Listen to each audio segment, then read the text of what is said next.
Hello and welcome to Access All Areas. I'm Sophie Morgan and today I'm in the City of London to visit some of its attractions and find out just how accessible they are. The city, also known as the Square Mile, is London's financial district. It's one of the oldest parts of London, and with over 350,000 workers commuting in each weekday, it can be very busy. But I have come at the weekend when streets are quieter.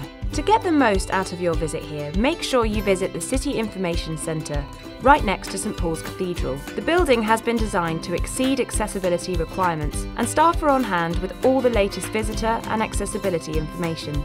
To start my day in the City of London, I decided to learn a bit about its past. At the Museum of London, you can follow the story of this great city from prehistoric times right up until the present day. Learn about life here in Roman times, take in war, plague, famine and the Great Fire along the way. And find out what was in fashion in the 18th century in the state-of-the-art Galleries of Modern London, which explores life in the city from 1666 up into the present day. It promises to be quite a morning.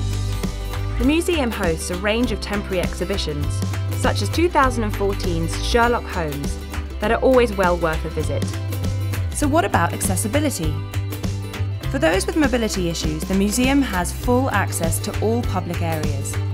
Wheelchairs and powered scooters can be borrowed free of charge. Lifts go to street level and the car park, as well as to all floors. And there are accessible toilets on most floors too. For the visually impaired, large print brochures and magnifying glasses are available at the information desk. Also, for the visually impaired, there's an audio guide for the Galleries of Modern London, which also offers braille panels and touch objects. Free audio described tours are available by advanced arrangement, and guide dogs are allowed throughout the building. For those with hearing impairments, a loop system is in place at key points in the museum, with a portable loop system available for guided tours and events. The museum has a number of disabled parking spaces for blue and orange badge holders. These must be booked in advance, as spaces are limited.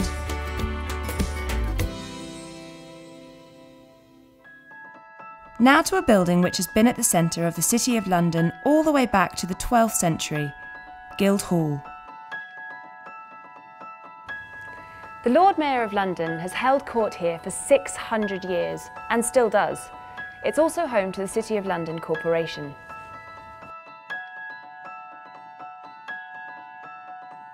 The present building was built between 1411 and 1440 and still plays host to glittering state banquets and royal occasions. This is the vast medieval Great Hall with its splendid high-arched ceilings, Gothic stained glass windows and monuments to national heroes. It's well worth a visit. Because the Great Hall is often used for private events, it isn't always open to the public. So if you do want to visit, it's best to check first. In the basement, this building holds an ancient secret. Let's go and have a look. During Roman times, this was the site of the largest amphitheatre in Britain. The remains can still be seen down here, complete with the entrance used by gladiators and animals. Guildhall also houses an art gallery, opened in 1999 by Her Majesty the Queen. Here you can see the City of London Corporation's renowned collection of art. The striking permanent collection includes pre-Raphaelite, Victorian and London-themed works. It also boasts one of the largest oil paintings in the UK, so big the gallery had to be built around it. So how accessible are the attractions of Guildhall? Guildhall Art Gallery and the Roman Amphitheatre have full disabled access to all levels via 2 lifts and assisted access to the lower galleries. There are also accessible toilets on 2 levels, including one in the main cloakroom. For the visually impaired, large print texts are available on request, and guide dogs are welcome. Well, time's ticking on, so I'd best get a move on.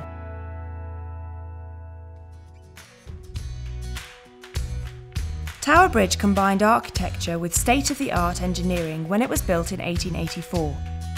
The 2 sides of the bridge are designed to open, letting tall ships pass below, and if you're lucky, you may see the bridge in action. Down below in the engine rooms, you can also still see the original steam-powered engines that used to open the bridge. These days, it is powered by electricity and oil.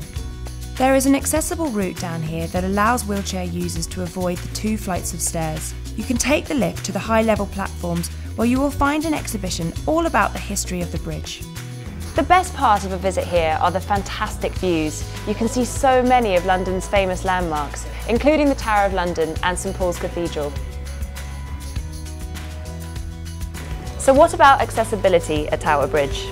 For those with mobility issues, the whole exhibition is step-free.